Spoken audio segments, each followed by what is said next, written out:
Hello and welcome back. I hope you all enjoyed the previous warm-up exercise. I am Margaret Esfahani and I'm here with Sister Shireen from the Brahma Kumaris.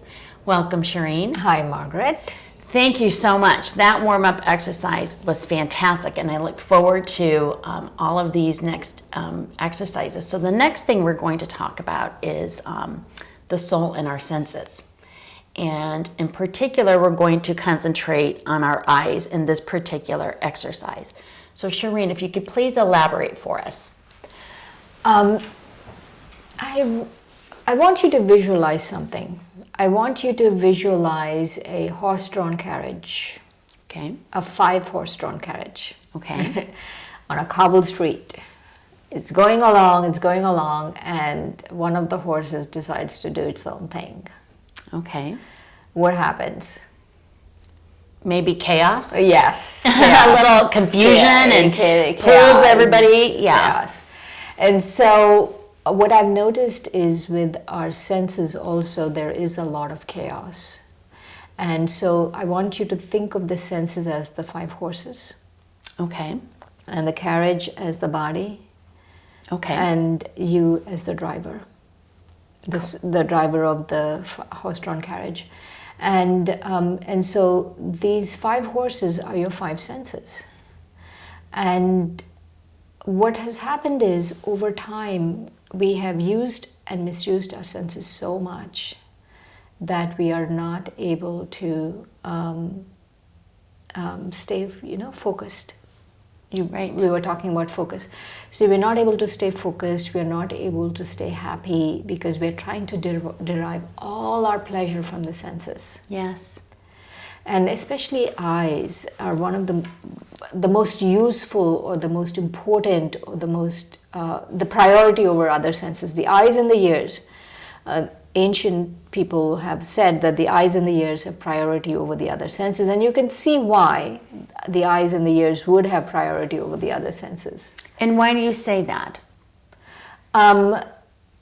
This is not me saying it. These are the ancient philosophers saying this, and I feel they say that because it's eyes is the first thing we do. Is when we, one of the first things is we're able to hear, we're able to see, and then we keep going. And as we grow up, we want to see good things, we want to hear good things, and so it's just a really important sense organ. Got it. So the interesting analogy that you just made with the horse-drawn carriage and having those 5 horses as our senses is on some of these horses, if I remember in all these old movies that I watch, they put blinders on so they don't have that chaos. And so the horses are, really mastered by the driver. Right. And so can you say that you want us to a degree to put blinders on? Yes, or to be in total control over that horse. Okay. That sense organ of eyes, to be total control. And it's possible to do it. Yeah, because when the horse is galloping along and it has the blinders on, then it's able to follow what the master is doing. It's able to just stay focused on the road ahead and be guided by the other senses, by the feel, by the noise, by the other things. So I'm anxious to dive into an exercise that will help us keep some blinders on, if you will, and keep us focused. And then blinders doesn't necessarily mean to block things out so we don't see, but it's to help us stay focused in our soul and in our exercise. Is that fair to say? Yes. Okay. And so to be able to do this, we have to find a spot. So let's begin. The exercise, the eyes, exercise on the eyes. And so for this, I want all of us to find a spot in your room, and you could use this spot. Some spot or some thing on an object on your bookshelf or any spot in your room, and then just take a look at it. Take a good look at it. And then after you take a good look at it, blink your eyes. Blink your eyes a few times. And keeping your eyes open, focus now your eyes on the tip of your nose. You're able to see it through the corners of your eyes, the tip of your nose. So don't need to focus, but just know that it's there. Just see the tip of your nose.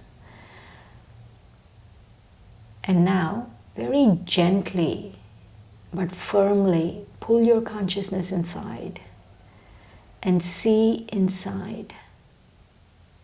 See yourself as a soul in the center of this forehead, behind these eyes. See yourself as a being of light.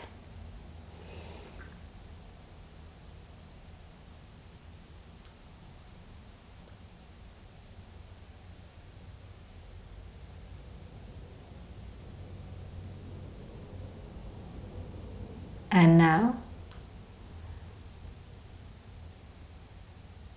tell yourself, I, the soul, am the one seeing through these eyes.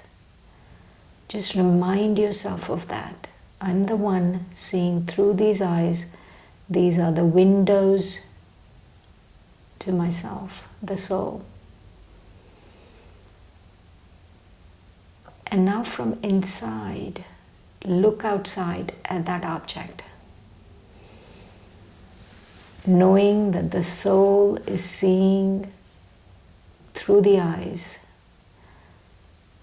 at that object.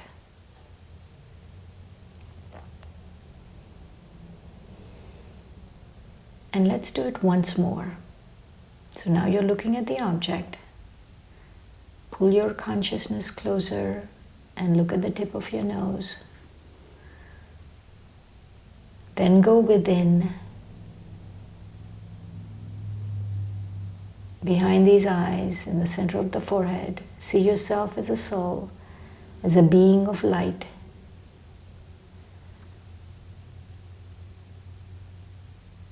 And just be here for a minute.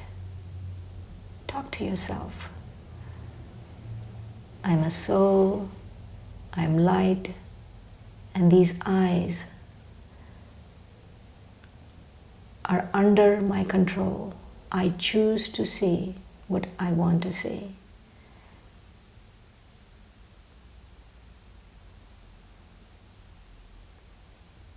And then, from inside, look outside. Like you're looking out through the car windows or a horse carriage windows. So you as the soul is inside, and you're looking out through the windows, the eyes, and you're looking at that object. You're the master. You're the master of that body, the master of those eyes. And you have complete control over it. You have complete control over the body, and you have complete control over the eyes.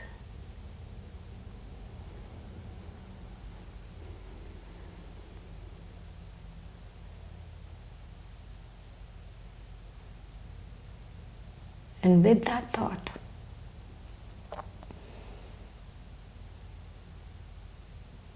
gently come back and remind yourself, I choose to see what is good for me.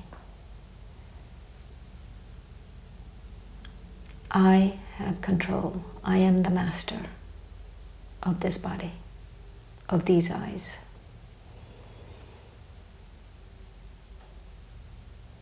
Om Shanti. Om Shanti.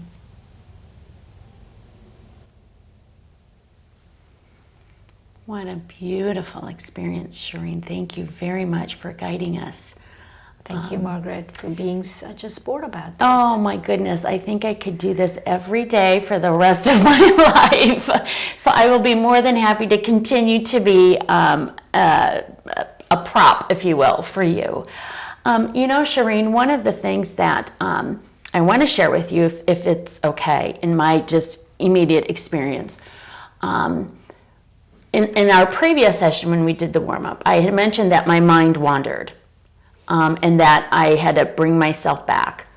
I found it a lot easier in this particular exercise that my mind did not wander as much. So let's say, for example, it wandered 3 times the last time, maybe once this time. Oh, that's great. Yes. That's great. That's great. That's progress. That's how we measure success. Yes. How many times our mind wanders in meditation. Okay, so thank you. It's working, and I'm sure you all can agree. So I am here to say as an example, gosh, my mind wandered, but now, because I'm practicing, I'm strengthening my soul muscles. I'm strengthening my soul. And so during my meditation, I feel even stronger and more powerful now than the one that we did previous. So thank you, Shireen. Thanks, Margaret. But more importantly, one of the things I want you to clarify for me and for our audience, as I've been practicing with Kumaris for just a short amount of time, one of the things that you had talked about originally was when we do meditations, we typically keep our eyes open. Yes, yes. And so I want you, if you can, in the next just brief few minutes, share with us why that's important versus having our eyes closed during meditation. This particular exercise is an important one to remind ourselves to keep our eyes open, because what happens is we do everything with our eyes open. Yes. And there's several reasons, right? Not only we do everything with our eyes open, when my boss is yelling at me, my spouse is yelling at me, my children are yelling at me, when I'm being cut off on the road, at that point I can't say, I learned to meditate with my eyes closed, so now I'm going to go back to closing my eyes and getting some peace. It's not going to work. Correct. That is when I really need it. Yes. And so that is why we need to start practicing with our eyes open from get-go. Okay. I'm confident in all our audience, and I'm confident in you. We can do anything if we put our mind to it. Yes, I agree with that. Yes. And so it's really important we meditate with our eyes open, because when we meditate with our eyes open, especially in exercise like the eyes, you need to keep it open because you're controlling your eyes. Correct. And so if you don't control your eyes, how is it going to work? If you want to close your eyes, it's not going to work. Right. You have to be able to see through these windows. You have to be able to be in that space, in the moment, while watching everything. Right. So in the example that you gave, you've got a boss that's sort of, criticizing your work, or you've got a coworker who's bothering you, or you've got a spouse or a child or something. And so even though I'm communicating with them and I'm looking at them face to face and I'm understanding, I'm also just sort of doing a self talk, if you will, in the back of my mind that I am calm, I am peace. I'm listening and I have good eye contact with my counterpart. Right. Right. But at the same time, I'm utilizing my meditation technique with my eyes open because I can do it simultaneously. Yes. Okay. And we do meditate a lot more intensely when we have our eyes open. Okay. And that's, I think, a really big challenge. I know for me, I like to sort of close my eyes because it gives me the comfort of being able to focus. So the challenge lies in meditating with our eyes open. It is possible. I just was able to, experience it myself. And so for that, I thank you, Shireen, very, very much. Thank you, Margaret. You're welcome. Well, continue to stay tuned. We are going to continue strengthening our soul and utilizing all of Shireen's fabulous exercises. Once again, Shireen, thank you so much. Thanks, Margaret. Thanks for being such a sport. Oh, you're welcome. my guinea pig. My pleasure, because I just feel so upbeat and light and at peace in spite of everything else going on in the world and in my life. And so for that, I'm very thankful. Thank you.